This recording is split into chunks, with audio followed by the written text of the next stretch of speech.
నమస్తే, welcome to KVR news 9 bulletin. ముందుగా headlines చూద్దాం. ధీరత్వమే దైవత్వంగా మారిన చారిత్రక సత్యం మేడారం మహోత్సవం ముఖ్యమంత్రి రేవంత్ రెడ్డి.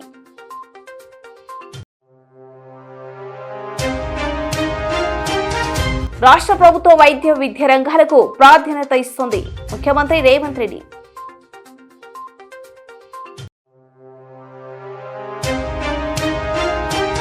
చంద్రబాబు మీడియాలో ప్రచారం తప్ప ఇంకేమీ లేదు బొత్స సత్యనారాయణ శాసన మండలి విపక్ష నేత.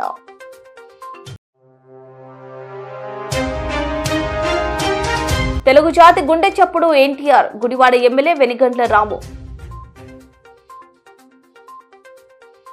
ధీరత్వమే దైవత్వంగా మారిన చారిత్రక సత్యం మేడారం మహోత్సవమని ముఖ్యమంత్రి రేవంత్ రెడ్డి అన్నారు. గుడి లేకపోయినా గుండె నిండా కొలుచుకునే తల్లులు సమ్మక్క సారలమ్మలను స్మరించుకుంటూ అతిపెద్ద గిరిజన జాతరగా జరుపుకోవడం గొప్ప విషయమని, రాబోయే రోజుల్లో మేడారం జాతరను కుంభమేళ స్థాయిలో నిర్వహించుకుందామని చెప్పారు.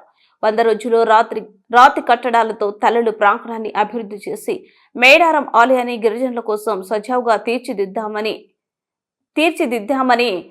జంపన్న వాగులో నిరంతరం నీరు పారేలా చర్యలు తీసుకుంటామని చెప్పారు. సమ్మక్క సారలమ్మ పాదాల సాక్షిగా తెలంగాణ రాష్ట్ర ప్రభుత్వం అంతా తరలి వచ్చి ఇక్కడి నుండే రాష్ట్ర ప్రభుత్వం తీసుకోవలసిన నిర్ణయాలను, తెలంగాణ రాష్ట్ర ప్రభుత్వ పరిపాలనను మేడారానికి తరలించి ఈ కార్యక్రమంలో నాతో పాటు విచ్చేసిన ఉప ముఖ్యమంత్రి వర్యులు బట్టి విక్రమార్క గారు, సహచర మంత్రివర్గ సభ్యులు, పార్లమెంట్ సభ్యులు, శాసనమండలి సభ్యులు, శాసనసభ్యులు, వివిధ కార్పొరేషన్లకు సంబంధించిన చైర్మన్లు, ప్రభుత్వ ఉన్నతాధికారులు, వేలాది మంది సమ్మక్క సారలమ్మ భక్తులందరూ విచ్చేసి ఈ కార్యక్రమాన్ని విజయవంతం చేసినందుకు మనస్ఫూర్తిగా ధన్యవాదాలు తెలియజేస్తున్నా. మరీ ముఖ్యంగా ఉమ్మడి ఆంధ్రప్రదేశ్లో కానీ తెలంగాణ రాష్ట్రంలో కానీ మంత్రివర్గం హైదరాబాదు నగరాన్ని దాటి బయట ఎక్కడ సమావేశం ఏర్పాటు చేసుకున్న సందర్భం లేదు. కానీ ఈనాడు ఒక్క మాట సమ్మక్క సారలమ్మ చెంతన మంత్రివర్గ సమావేశం ఏర్పాటు చేద్దామంటే 100% మంత్రివర్గ సహచరులందరూ బాగుంటుంది, బ్రహ్మాండంగా ఉంటుంది, మనం అక్కడికి వెళ్ళి మంత్రివర్గ సమావేశాన్ని ఏర్పాటు చేద్దామని అందరూ ముందుకు వచ్చి సహకరించినందుకు సహచర మంత్రివర్గ సభ్యులందరికీ మనస్ఫూర్తిగా ధన్యవాదాలు తెలియజేస్తున్నా. మిత్రులారా, ధీరత్వమే దైవత్వంగా మారిన చారిత్రాత్మక సత్యం మేడారం మహోత్సవం. ఆనాడు గుడి లేని తల్లులను గుండె నిండా కొలుసుకునే తెలంగాణ అతిపెద్ద గిరిజన జాతర మేడారం జాతర. ఈ జాతరకు ఈ సమ్మక్క సారలమ్మ దేవతలకు మానవులుగా పుట్టి తాము నమ్మిన జనాని కోసం ఆనాడు కాకతీయుల మీదనే కత్తి దూసిన వీర వనితలు సమ్మక్క సారలమ్మలు. ఆ స్ఫూర్తిని తీసుకునే తెలంగాణ రాష్ట్రంలో జరుగుతున్న ప్రజాకంటక పరిపాలనను అంతమొందించాలి అని ఫిబ్రవరి 6, 2023 నాడు ఇక్కడి నుంచే హాత్ సే హాత్ జోడో యాత్రను ప్రారంభించి ఆనాడే నేను, సీతక్క, ముఖ్యమైన కాంగ్రెస్ నాయకులందరం కూడా సమ్మక్క సారలమ్మను సందర్శించుకొని ప్రతినబూనినం ఖచ్చితంగా ఆనాడు జరగబోయే ఎన్నికలలో ప్రజా ప్రభుత్వాన్ని ఏర్పాటు చేస్తాం. ఆ ప్రభుత్వంలో సమ్మక్క సారలమ్మ ప్రాంతాన్ని ప్రపంచానికే ఆదర్శంగా ఉండే విధంగా గొప్పగా అభివృద్ధి చేస్తామని చెప్పి ఆనాడే మాట ఇవ్వడం జరిగింది. ఇచ్చిన మాట ప్రకారం 3 సంవత్సరాలు పూర్తి కాకముందే సమ్మక్క సారలమ్మ ప్రాంతాన్ని ప్రపంచ పుణ్యక్షేత్రంగా ఉత్తరాదిలో కుంభమేళ ఉంటే దక్షిణాదిలో సమ్మక్క సారలమ్మ కుంభమేళాను నిర్వహించి ఈ దేశంలోనే కాదు ప్రపంచం నలుమూలల నుంచి ఆదివాసీలు గిరిజనులే కాదు గిరిజనేతరులను ప్రతి వాళ్ళను ఇక్కడికి రప్పించే విధంగా ఒక అద్భుతమైన చారిత్రాత్మక కట్టడాలను కట్టాలని దానికి సంబంధించిన నిధులను ఎప్పటికప్పుడు విడుదల చేస్తూ ఈ అభివృద్ధికి మంత్రివర్గ సహచరులు సహకరించారు. దేవాదాయ ధర్మాదాయ శాఖ మంత్రిగా శ్రీమతి కొండా సురేఖమ్మ ఈ జిల్లా నుంచే ఉమ్మడి వరంగల్ జిల్లా నుంచే ప్రాతినిధ్యం వహించడము, అదేవిధంగా ములుగు శాసనసభ నియోజకవర్గం నుంచి మా సోదరిమణి మా ఇంటి ఆడబిడ్డ సీతక్క ప్రాతినిధ్యం వహించడము, ఈనాడు ఇద్దరు ఆడబిడ్డలు తల్లి బిడ్డలైన సమ్మక్క సారలమ్మ జాతరకు గొప్పగా ఏర్పాట్లు చేయడం నిజంగా యాదృచ్ఛికమేమో కానీ ఇది దైవాపేక్ష అని నేను భావిస్తున్నా.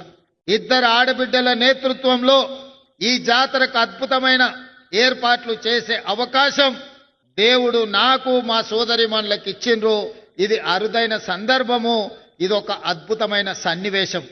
అదేవిధంగా ఈ కార్యక్రమాన్ని ఇక్కడికే వచ్చి ఆర్కిటెక్ట్స్ తోని ఇతర ఇంజనీరింగ్ నిపుణులతో మాట్లాడినప్పుడు 100 రోజుల్లో పూర్తి చెయ్యాలి అని అంటే అందరూ ఆశ్చర్యపోయిండ్రు. ఆ రోజు వరంగల్ జిల్లా ఇన్ఛార్జ్ మంత్రి శ్రీనివాసరెడ్డి గారికి నేను ఒక మాట చెప్పిన, ఏది ఏమైనా 600 అక్కడి సూర్యుడు ఇక్కడ ఉదయించిన జనవరి 28 తారీఖు జాతర ప్రారంభమయ్యే లోపల ఇక్కడ పనులు పూర్తి చెయ్యాలి. నువ్వు ఏమి చేస్తావో నాకు తెలియదు, అది మీదే బాధ్యత అని పొంగులేటి శ్రీనివాసరెడ్డి గారికి బాధ్యత అప్పచెప్పిన. ఇక ఆ రోజు నుంచి వారు వెనుదిరిగి చూడలే. ఎంతో మందికి నిష్ఠూర్కమైనా కూడా ఈయనే కూర్చొని ప్రతి సందర్భంలో ఈ పనులను పర్యవేక్షించుకుంటూ ముందుకు తీసుకెళ్ళారు. వారితో పాటు ఆర్థిక మంత్రి గారు కూడా మిగతా సందర్భాలలో వారు కొంచెము ఖజానాకు గట్టిగా ఇట్లా పిడికిట్లో పట్టుకుంటారు. ఈ విషయంలో మాత్రం అడిగిన వెంటనే ఎంత కావాలంటే అంత, అవసరమైతే ఇంకేమైనా కావాలన్నా తీసుకోండి, ఎట్టి పరిస్థితుల్లో జనవరి 28 తారీఖు లోపల అన్ని పనులను పూర్తి చెయ్యాలని పెద్ద మనసుతోని ఖజానాలో నుంచి నిధులిచ్చి ఈరోజు ఈ అద్భుతమైన సన్నివేశానికి సహకరించినందుకు వారికి కూడా నేను ప్రత్యేకమైన కృతజ్ఞతలు తెలియజేస్తున్నా. మిత్రులారా, ప్రతి మనిషి 50 ఏళ్ళలో 60 ఏళ్ళలో 100 ఏళ్ళలో జీవిస్తాడు. కానీ అతను మరణించిన రోజు అతని కుటుంబ సభ్యులు కానీ అతనికి తెలిసిన వాళ్ళు కానీ అతని జీవిత కాలంలో ఏమైనా ప్రజలకు ఉపయోగపడే పని చేసిండా అని వెనుదిరిగి చూసుకుంటే చాలా మంది జీవితాలలో శూన్యం కనిపిస్తుంది. కానీ నాకు ఒకవేళ ఏ రోజైనా మరణం అంటూ వస్తే ఆ రోజు వెనక్కి తిరిగి చూసుకున్నప్పుడు సమ్మక్క సారలమ్మ జాతరకు అద్భుతమైన ఏర్పాట్లు చేసి గిరిజనులకే కాదు గిరిజనేతర సోదరులకు కూడా ఒక మంచి పుణ్యక్షేత్రాన్ని అందించిన అనే సంతృప్తి మిగులుతుంది. ఇది అరుదైన అవకాశం.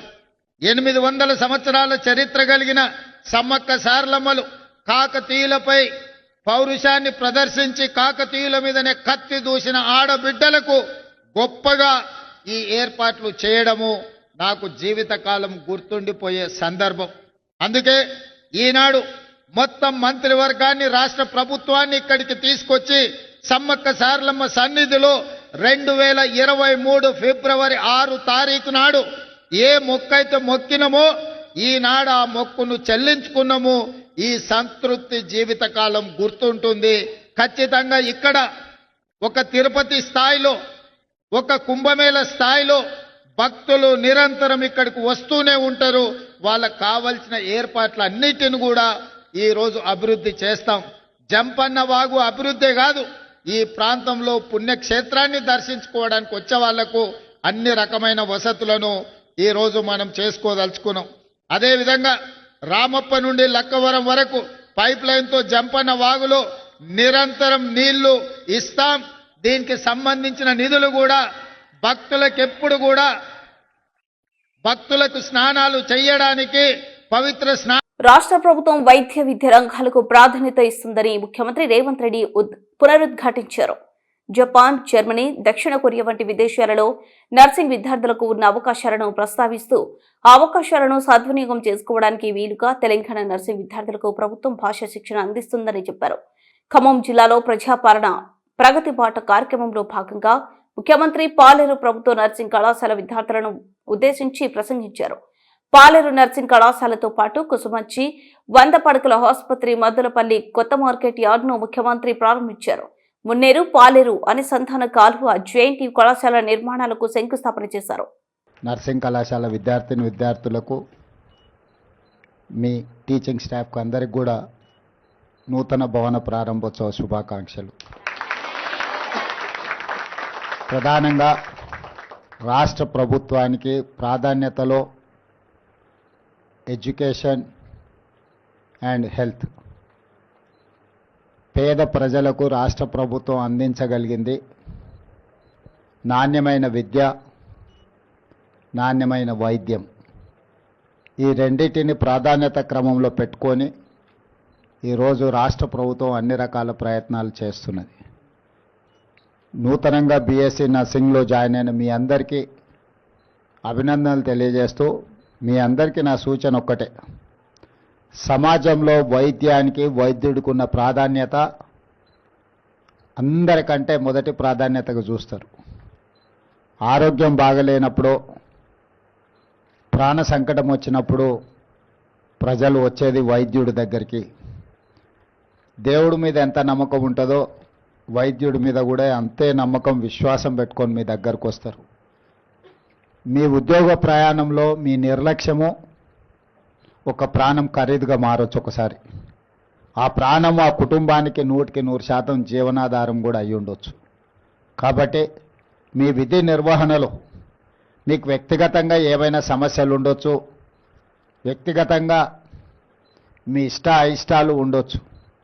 కానీ మీరు మీ వృత్తిని నిర్వహించేటప్పుడు మీ ఇష్టాలు కానీ లేకపోతే మీ వ్యక్తిగతమైన సాధక బాధకాలు మీ వృత్తిలో కనిపించకూడదు. మనం వృత్తిని నిర్వహిస్తున్నప్పుడు చాలా బాధ్యతతో నిర్వహిస్తే జీవితంలో ఎంతోమంది ప్రాణాలను కాపాడిన వాళ్ళు అవుతారు మీరు. అదేవిధంగా మీకు భవిష్యత్తులో ఇక్కడేనే కాదు, గ్రామీణ ప్రాంతాలలోనే కాదు, రాష్ట్ర స్థాయినే కాకుండా ఈరోజు విదేశాలలో కూడా బీఎస్సీ నర్సింగ్ స్టూడెంట్స్కి విపరీతమైన డిమాండ్ ఉన్నది. ఈ ప్రతి వాళ్ళు ఇంజనీరింగ్ చదువుకోవాలి, అమెరికాకు వెళ్ళాలి అని ఒక లక్ష్యంతో చదువుకున్న వాళ్ళు, వెళ్ళిన వాళ్ళు. కానీ ఈరోజు ప్రపంచ దేశాలలోనే అవసరాలు మారినాయి. ఈరోజు ఇంజనీరింగ్ చదువుకునే వాళ్ళకంటే నర్సింగ్ సైడు, మెడికల్ సైడు ప్రపంచంలో ఎన్నో గొప్ప గొప్ప అవకాశాలు ఎదురు చూస్తున్నాయి. ఈ మధ్యకాలంలో విదేశీ పర్యటనకు వెళ్ళినప్పుడు జపాన్, జర్మనీ, సౌత్ కొరియా లాంటి దేశాలు నేను వెళ్ళినప్పుడు ఆ దేశంలో అక్కడుండే ప్రభుత్వాలను కలిసినప్పుడు మీరు ఎంతమందిని పంపించినా నర్సింగ్ చదువుకున్న వాళ్ళను మా దేశానికి పంపించండి, వేలల్లో కాదు లక్షలాది మందిని పంపించినా కూడా దాదాపుగా ఒక జపాన్లోనే more than 1 lakh nursing students demand ఉన్నది. జర్మన్లో కూడా ఈక్వల్లీ. ఏంటంటే జపాన్లో ఏజింగ్ పాపులేషన్ అంటే 70 సంవత్సరాలు పైబడి 100-110 సంవత్సరాల వయసు ఉన్న వాళ్ళ జనాభా అత్యధికంగా ఉన్నది. సో వాళ్ళకి వాళ్ళ పిల్లలు కూడా 90 years తల్లిదండ్రులకు వస్తే వాళ్ళ కొడుకులకు కూడా 60 ఏళ్ళు పైబడిన ఉన్నాయి. అన్ని సంవత్సరాలు ఉండడం వల్ల తల్లిదండ్రులతోని కొడుకులు, కుటుంబాలు కూడా కలిసి ఉండడం లేదు. వాళ్ళకు వైద్యం అందించడానికి కొన్ని సందర్భాలలో కుటుంబాలలో ఒకరో ఇద్దరు ఉండడం వల్ల వాళ్ళు మరణించిన వారం 10 రోజులకు కూడా వాళ్ళు చనిపోయినరా లేదా తెలియని పరిస్థితులు ఆయా దేశాలలో ఉన్నాయి. అక్కడ మీకు ఉద్యోగ ఆపర్చునిటీస్ చాలా ఎక్కువ ఉన్నాయి. మంచి జీతాలు, మంచి ఒక ఇంజనీరింగ్ చదువుకున్న సాఫ్ట్వేర్ ఇంజనీర్ కంటే కూడా ఒక నర్స్కి ఎక్కువ జీతభత్యాలు ఇచ్చే పరిస్థితులు ఈరోజు జపాన్, జర్మనీలో ఉన్నాయి. మనం ఆ దేశాలతో భాష నేర్పించడానికి కూడా ఒప్పందాలు చేసుకున్నాము. భవిష్యత్తులో మీ నర్సింగ్ కాలేజీలో కూడా జపనీస్ లాంగ్వేజ్, జర్మనీ లాంగ్వేజ్ నేర్పించడానికి వీళ్ళకి అవసరమైన టీచర్లను ఇక్కడికి పంపిస్తాం. మీ మంత్రి గారికి మళ్ళీ తర్వాత నేను వాళ్ళని కనెక్ట్ చేస్తాను. తెలంగాణ రాష్ట్ర ప్రభుత్వం చంద్రబాబు పాలనలో మద్యం 10 రూపాయలు పెరిగింది. రిజిస్ట్రేషన్ ఛార్జీలు పెంచారు. రైతు పండించిన పంటకు గిట్టుబాటు ధర లేదు. ఫీజు రియంబర్స్మెంట్ బాకీలు పేరుకుపోయినాయి. రాష్ట్రంలో శాంతి భద్రతలు లేవు. పండగ సమయంలో ప్రజలకు కొనుగోలు శక్తి లేకుండా పోయింది. చంద్రబాబు మీడియాలో ప్రచారం తప్ప ఇంకేం లేదు. బోస సత్యనారాయణ శాసనమండలి విపక్ష నేత. ఎవడో ఆ తాగుబోతూ ఆ వ్యసం ఉన్న వాళ్ళు ఎవరో దానికి బానిసులే అనుకునే నేపథ్యంలో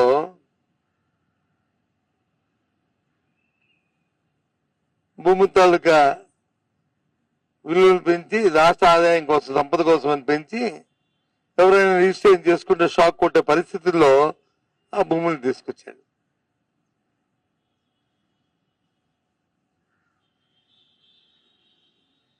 రైతు వచ్చి ఇప్పుడు అమ్ముకుందాము పండిన పంటని అనుకుంటే కొన్ని నాదులే లేదు, గిట్టుబాటు ధరే లేదు. పోనేది పంట వేసుకున్న దానికి పోనేది ఎరువు కొనుక్కుందాం అనుకుంటే ఇప్పుడు కూడా 270 రూపాయలు ఉన్న యూరియా బస్తా మార్కెట్లోకి వెళ్తే 600 రూపాయలు ఉంది. ఇక విద్యార్థుల పరిస్థితి అయితే వాటికి 8 అనుకుంటాను క్వార్టర్, 8 క్వార్టర్లు అంటే క్వార్టర్కి 700 కోట్ల లెక్కని 8 ఏళ్ళు 5,600 కోట్ల రూపాయలు ఫీజు రింబర్స్మెంట్ బకాయిలు ఉన్నాయి వాటికి. గ్రీన్ కో కంపెనీ వాళ్ళు మా సోదరులు వచ్చి ఒక ప్రాజెక్ట్ ని కాకినాడలో వాళ్ళు శంకుస్థాపన చేయడం, ఎన్ఎల్సీ ఫ్యాక్టరీ నుంచి టేక్ ఓవర్ చేసి దాన్ని చేయడం. అది ఇంతకుముందు గత ప్రభుత్వంలో జగన్మోహన్ రెడ్డి గారు ఉన్నప్పుడు చేసుకున్న ఎంఓఏ ప్రకారం దాన్ని ఇప్పుడు వాళ్ళు ప్రారంభించడానికి వాళ్ళు చేద్దామని వాళ్ళు పూనుకున్నారు. చాలా సంతోషం. ఆ యాజమాన్యానికి నా అభినందనలు. గత ప్రభుత్వం అంట పారిశ్రామికవేత్తలు వచ్చి బెదరగొట్టేసామంట. ఇప్పుడు మరి మొన్నే కదా అదాని గారు చెప్పారు బెదరగొట్టామా బెదరగొట్టలేదు. అదాని గారు కుమారుడు చెప్పాడు కదా బెదరగొట్ట లేదు. మరి నిన్న గ్రీన్కో ఇవాళ నిన్న పౌండ్ వాళ్ళని అడగొచ్చు కదా బెదరగొట్టామో వాళ్ళని ప్రోత్సహించాము. స్వయాన ఉప ముఖ్యమంత్రి లేదు కర్నూలు ప్రాజెక్ట్ చూడడానికి గ్రీన్కో. మరి అది ఎవరి హయాంలో అయింది? రియల్ ఎస్టేట్ కంపెనీకి ప్రతాప ధనాన్ని విశాఖపట్నంలో ఉన్న భూముల్ని ఉచితంగా ఇస్తామంటే చూస్తూ ఊరుకోం. ప్రత్యక్షంగా పోరాటం చేస్తాం. భగవంతుడి దైవాలు మళ్ళీ 10 ప్రజలు అధికారంలోకి వస్తాం. తప్పకుండా వాటన్నిటి మీద చర్యలు తీసుకుంటాం. అది ఎస్. ఏం చంద్రబాబు నాయుడు గారు దేశంలో రాష్ట్రంలో శాంతి భద్రతలు ఉన్నాయా?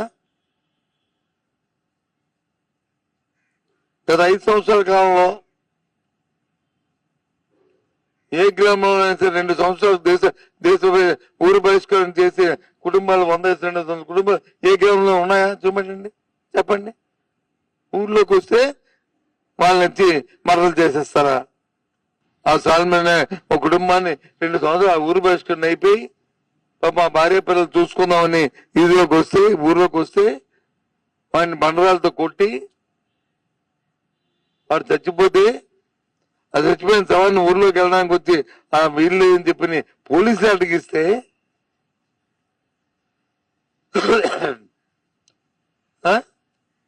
ఏమో ఎక్కడికి వెళ్తుంది వ్యవస్థ? చట్టాన్ని ఏ రకంగా చుట్టాల కింద తీసుకుని ఏ రకంగా సామాన్యులు నివసిస్తున్నారో, ఏ ఒక్క వర్గానికి కూడా మనుగోలు లేకుండా, ఏ ఒక్క వర్గానికి కూడా 5,000 నోట్లోకి వెళ్లే పరిస్థితి లేకుండా ఎంత మానవతాలు కొనుగోలు తగ్గిపోయిందో చూడండి. రైతుకు వచ్చి గిట్టుబాటు ధర లేక, రైతు కూలికి పని లేక, రైతుకు వచ్చి ఎరువులు అందక, సామాన్యుడికి వచ్చి 5,000 నోట్లోకి వెళ్లే పరిస్థితి కూలి దొరక్క, విద్యార్థులకు చదువు లేక, ఉద్యోగస్తులకు జీతాలు లేక, ఎక్కడైనా ఒక ఊర్లో ఇగో శుభ్రంగా ఇగో ధాన్యం పండించుకున్నారు, ఇగో గుబ్బుల్లాట్లు ఆడుకున్నారు, లేకపోతే ఇంకోటి ఇవి ఎక్కడికైనా మాకు ఎంతసేపు ఇవి ఈ కల్చర్ ఏంటి నాకు అర్థం అవట్లేదు. ఎప్పుడు ఇంత దీనిగా ఎప్పుడు చూడలే. సరే సాంప్రదాయాల ప్రకారం ఎక్కడ ఉంటే కోటి పందాల ఆటలో 2 రోజులు ఏవో కొంత ఎంటర్టైన్మెంట్ ఉంటుంది. అదొక భాగం తప్ప అదే ప్రధానమా టీవీ ఇప్పితే? మిగతా కల్చర్ లేదా? ఆ కల్చర్ని చూపెట్టద్దా? ఆ కల్చర్ చెప్పొద్దా? ఆ టీవీ ఈ టీవీ అని అన్ని టీవీ లాగా దేని పరిస్థితి దిక్కుమని పరిస్థితి నాకు అర్థం అవుతుంది. గుడివాడ టీడీపీ ఆధ్వర్యంలో స్వర్గీయ ఎన్టీఆర్ 30వ వర్ధంతి కార్యక్రమాలు ఎన్టీఆర్ విగ్రహానికి నివాళులు అర్పించిన ఎమ్మెల్యే రాము. కుటుంబీ నాయకులు, వెనిగండ్ల ఫౌండేషన్, ఎన్టీఆర్ ట్రస్ట్ సంయుక్త ఆధ్వర్యంలో మెగా రక్తదాన వైద్య శిబిరాలు స్వయంగా రక్తదానం చేస్తూ ప్రారంభించిన ఎమ్మెల్యే రాము గుడివాడలో రికార్డు స్థాయిలో రక్తదానం చేసిన 250 మంది. సాయంత్రానికి మరింత పెరగనున్న ఈ సంఖ్య మహోన్నతుడు ఎన్టీఆర్ స్ఫూర్తితోనే రాజకీయంగా ముందుకు సాగుతున్న ఎమ్మెల్యే రాము కూటమి శ్రేణుల ఉత్సాహానికి రక్తదానం, వైద్య శిబిరాలు విజయవంతమైన నిదర్శనం. ఎమ్మెల్యే రాము రక్తదాతలకు ప్రశంస పత్రాలు అందించిన ఎమ్మెల్యే రాము వేలాది మందికి మంచి జరిగేలా వైద్య శిబిరాలు నిర్వహించడం అభినందనీయం. జిల్లా టీడీపీ అధ్యక్షుడు గురుమూర్తి భౌతికంగా దూరము 30 ఏళ్లు గడిచిన ప్రజల హృదయాల్లో చెరగని ముద్ర వేసుకున్న వ్యక్తి ఎన్టీఆర్ తెలుగు జాతి గుండె చప్పుడని గుడివాడ ఎమ్మెల్యే వెనిగండ్ల రాము కొనియాడారు. ఎన్టీఆర్ స్ఫూర్తితోనే గుడివాడ అభివృద్ధిలో ముందు సాగుతున్నానని ఆయన పేర్కొన్నారు. మనందరికీ అన్న నందమూరి తారక రామారావు ఆయన గురించి చెప్పాలంటే ఉన్న అన్ని ఉపమానాలను ఉపయోగించినా కానీ ఇంకా తక్కువ అనిపిస్తూ ఉంటుంది. మనం చూసుకుంటే కనుక ప్రతిసారి పేదలకి అన్నం పెడుతున్న దగ్గర నుంచి గూడు గూడు గుడ్డ అనే నినాదం దగ్గర నుంచి ప్రతి ఒక్కరి ప్రజలే దేవుళ్ళు అనే నినాదం ఇచ్చి బేసికలీ ప్రజలందరినీ కూడగట్టుకుంటూ కాకుండా అంటే ఎంతో బాగా సెటిల్ అయిపోయింది, అందరితోనూ పూజింపబడతా ప్రతి ఒక్కరూ లైక్ చేసుకుంటూ ఉండే వ్యక్తి ప్రజలకు సేవ చేయాలని చెప్పి రాజకీయాల్లోకి వచ్చి రావటమే కాకుండా ఎంతో మందికి స్ఫూర్తిదాయకంగా తెలుగు ప్రజల్లోంచి అంటే నాలాంటి ఎంతో మందికి కూడా అంటే మనం ఏం చేసినా కానీ ప్రజలకు ఫైనల్లీ సేవ చేయటమే దానికి మించిన మా భాగ్యం మరి ఒకటి ఉండదు అని చెప్పేసి మీ అందరం కూడా అనుకునేట్టు చేసిన అంతటి మహానుభావుడు ఎన్టీ రామారావు గారు. ఆయన 30వ వర్ధంతి సందర్భంగా ఆయన పైగా గుడివాడకి ప్రత్యేకమైన అనుబంధం ఉంది. ఆయన మొట్టమొదటిసారిగా చేసుకున్న మా గుడివాడ మొత్తం మా వాడి కింద అనుకునే వాళ్ళలో ప్రథముడు ఎన్టీ రామారావు గారు. ఎన్టీ రామారావు గారు సొంత ఊరైన గుడివాడలో ఈ గుడివాడ నియోజకవర్గంలో ఈరోజు బ్రహ్మాండమైన గణ్యవాళ్ళు అర్పించుకుంటూ అతి పెద్ద ఎన్టీఆర్ ట్రస్ట్ వారి ఆధ్వర్యంలో అతి పెద్ద medical camp plus blood donation camp ఏర్పాటు చేయడం జరిగింది. అంటే ఎన్టీఆర్ ట్రస్ట్ అనేది ఒక అత్యంత అంటే ఇప్పుడు ఎంతో మంది మీద మనకి వాటి పేరు మీద ట్రస్ట్లు ఉంటాయి, కానీ ఒక్క ఎన్టీఆర్ ట్రస్ట్ చేసిన ఈవెంట్స్ అది మా భువనేశ్వరి గారు చేసిన ఈ అంటే ఎన్నో రకాల ప్రోగ్రామ్స్ ఇప్పుడు చూస్తూ ఉన్నాం. వరదలు వచ్చినప్పుడు ఆవిడ ఎంత సహాయం చేస్తారు అంటే రాష్ట్రంలో ఏ ప్రాబ్లంలో ఉన్న అధికారంలో ఉన్నా లేకపోయినా కానీ ఎన్టీఆర్ ట్రస్ట్ మాత్రం ఏ రోజు తగ్గకుండా ప్రజలందరికీ సేవలు చేసుకుంటూ వస్తూ ఉన్నారు. అది ఎక్కడ కష్టం వస్తే వాళ్ళ ప్రజల దగ్గర కష్టంలో ఏముంటారని చెప్పి భువనేశ్వర్ గారు ఎంత స్ట్రాంగ్గా పనిచేస్తున్నారు అనేది కూడా మీకు తెలిసింది. మా అందరికీ ఆవిడ స్ఫూర్తిదాయకంగా నిలుస్తూ ఉన్నారు. అలాంటి వ్యక్తి మా భువనేశ్వర్ గారు. ఆవిడ ఆధ్వర్యంలో నడుస్తున్న ఎన్టీఆర్ ట్రస్ట్ ద్వారా ఇక్కడ ఇంత గొప్ప కార్యక్రమం ఏర్పాటు చేసుకుంటాం. దానికి ఇంతమంది డాక్టర్స్ రావటం, అంతేకాకుండా పేషెంట్స్ కానీ ఈరోజు చూస్తుంటే ఎప్పుడూ లేనట్టుగా గుడివాడలో 25 పడకలు దాకా ఉన్నాయి. 25 పడకలు వేసి రక్తదాన శిబిరం చేపిస్తుంటే క్షణం ఖాళీ లేకుండా మొత్తం అంతా నడుస్తూ ఉన్నాయి. అంటే అది కేవలం ఎన్టీ రామారావు గారి మీద అభిమానంతో అని చెప్పేసి మీ అందరూ అర్థం చేసుకోవాల్సిన అవసరం. ఎంతటి అభిమానంతో ఈ ప్రజలందరూ మేము కూడా చూపిస్తా ఉన్నాం. అదే రకంగా ఆయనకి ఎంత ఘనమైన నివాళులు ఇచ్చినా కానీ సరిపోని వ్యక్తి ఆయన ఎన్టీ రామారావు గారు. అనేక మందికి స్ఫూర్తిదాయకంగా నిలవడమే కాకుండా ఈ మాకు ఎప్పుడైనా మాది గుడివాడ అంటే చెప్తే మనకి ఎవరికైనా గుడివాడ పేరు తెలియకపోయినా కానీ ఎన్టీ రామారావు గారు సొంత నియోజకవర్గం అని చెప్పి ఛాతి గురుచుకుని చెప్పే ధైర్యం మాకెంతో ఉండేదన్నమాట. అలాంటి వ్యక్తిని నిజంగా గౌరవించుకున్నాం మనందరూ అదృష్టం. దీనికి కార్యక్రమానికి తోడ్పడిన ప్రతి ఒక్కరికి యాక్చువల్గా ఈ కార్యక్రమానికి నాంది పలికింది నన్ను వచ్చి ఇక్కడ పెడదామండి అని అడిగింది కూడా మా జిల్లా ప్రెసిడెంట్ గారు. ఆయన బుల్టెన్ ముగించే ముందు హెడ్లైన్స్ మరోసారి. ధీరత్వమే దైవత్వంగా మారిన చారిత్రక సత్యం మేడారం మహోత్సవం ముఖ్యమంత్రి రేవంత్ రెడ్డి.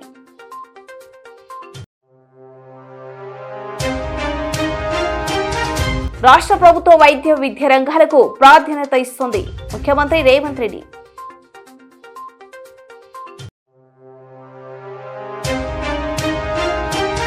చంద్రబాబు మీడియాలో ప్రచారం తప్ప ఇంకేమీ లేదు బొత్స సత్యనారాయణ శాసనమండలి విపక్ష నేత.